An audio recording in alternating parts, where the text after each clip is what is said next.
Ini salah satu seorang karyawan yang mengungkapkan keresahan pandemi coronavirus. Menurutku sangat merugikan Merugikannya. merugikan banget sih, soalnya banyak banget orang yang di PHK apalah segala macam, dirumahkan. Dia kan ya, kalau yang belum punya istri atau anak ya, kalau yang udah punya itu pasti bakal merugikan banget sih. Jadi berdampak banget sama keuangannya. Ya. Aneh. Terotak lagi lah, Taruh gimana caranya lah dapat menghidupi.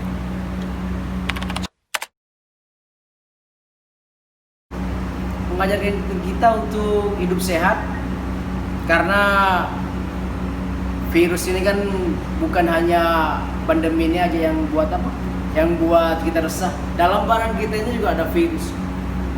Jadi intinya kita hidup sehat, ikutin protokol kesehatan dari pemerintah, dan untuk sementara jauhilah dari perkumpulan.